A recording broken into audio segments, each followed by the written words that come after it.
what you do. Oh, I couldn't, because it will make my stomach turn. And then I tell them, listen, it is a dirty job, but someone's got to do it. And it is because of the likes of me that they can sleep easier at night. And I must admit, the money isn't bad either, but that's of secondary concern. I heard an old historian fellow describe it as mors turpissima crucis or something like that, which means it is the most terrible way to die. And it is. Crucifixion is the most terrible way to die. It's more than that. It's not just hanging on a tree for a bit. No, it's the whole package. Firstly, the victims are stripped and paraded. And then the soldiers whip them with their leather straps studded with sharp bits of bone or thorns. Some of them even have lumps of lead embedded into their leather straps. The more sick ones. They are given every opportunity to indulge in these acts of sadism and vulgarity. Every latent inhuman desire is given free rein during the flogging. It actually makes you shudder. Next, the newly scorched victim has to cart his own cross to the place of execution. Now there's some ironic poetry in that, I suppose. And then it is binding them to the cross, and that is where I come in. Now you can go one of two ways. Firstly, we just bind them tightly to the horizontal beam of the cross. It's the less painful of the two options, but more time-consuming, as death kicks in a couple of days. Alternatively, we use nails. Now, if some of you are a bit oversensitive, block your ears at this point, right? We take the first nail and we put it here. At this point, just below the wrist. And the second one on the other arm at the same point. Then we attach the horizontal beam to the vertical one, which is already in place. And then for the killer blow. To prevent the legs from kicking, we hold both feet together and then secure them in one place with one final bang.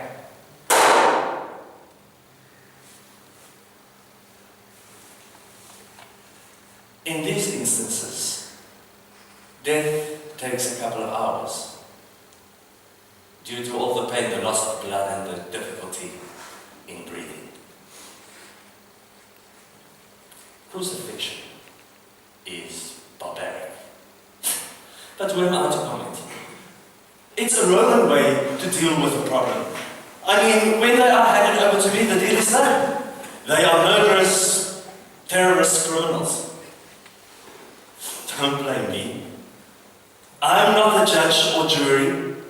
A centurion with a conscience. Now that makes for a deadly cocktail. As my predecessor taught me, never get involved emotionally. Keep your head down, do your job. Never listen to the complaints of the condemned man, because they will mess with your brain.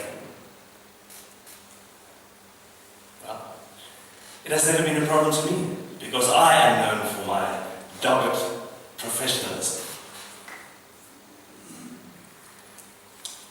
And then came last Friday. The paperwork came through for this man, a carpenter by trade and apparently some enemy of the state. I heard stuff about him, mixed reports that his trial had been farcical and that he had fallen foul of the powers that be.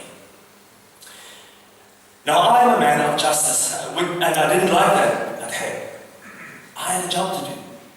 So we laid him out, arms outstretched as is the norm, and I banged in the nails.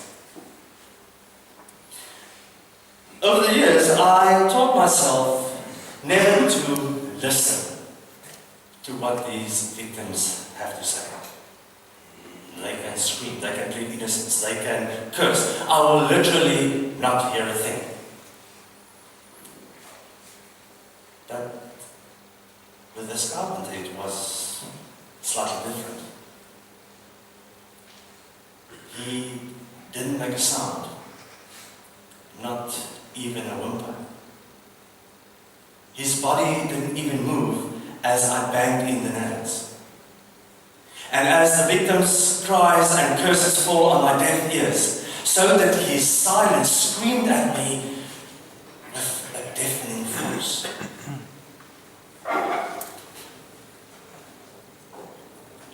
Another thing I taught myself over the years is never to make eye contact. But with this carpenter, I just couldn't help myself. And as I looked in his eyes, I saw no animosity, no hatred. Just compassion and understanding.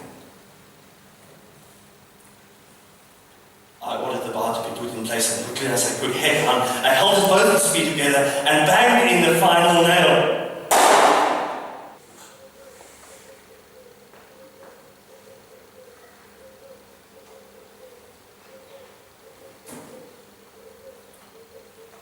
And then I heard him say,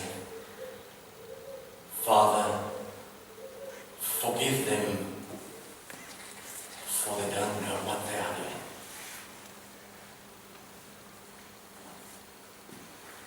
I can cope with curses, the verbal and the physical abuse, the hatred. But what I can't cope with is the forgiveness, the undeserved forgiveness.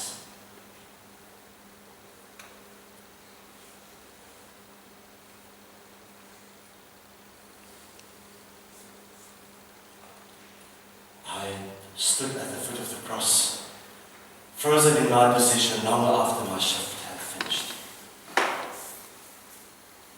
I stood at the foot of the cross as the sky turned dark as the deepest day in the middle of the day.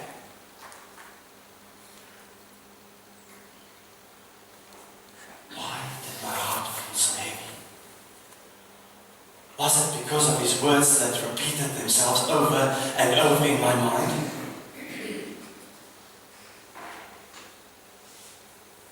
I stood at the foot of the cross when the carpenter cried, "Eloi, Eloi, lama sabachthani, my God, why have you forsaken me?" And as he sighed his last, he cried, "It is done."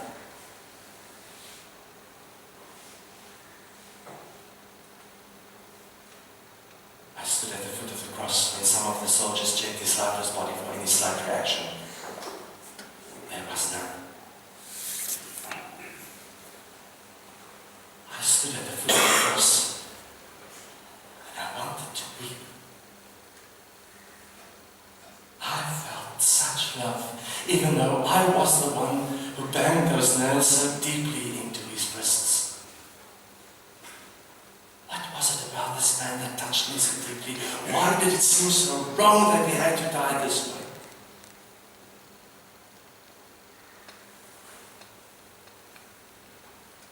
And then it dawned on me. This was no ordinary man. No man could ever forgive me in this selfless way.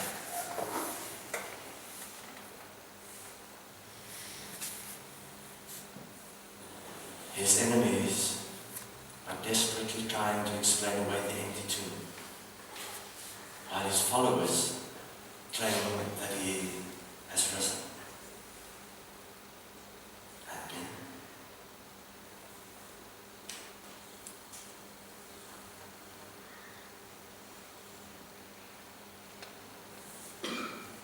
what future is there for me? The man who killed the Son of God.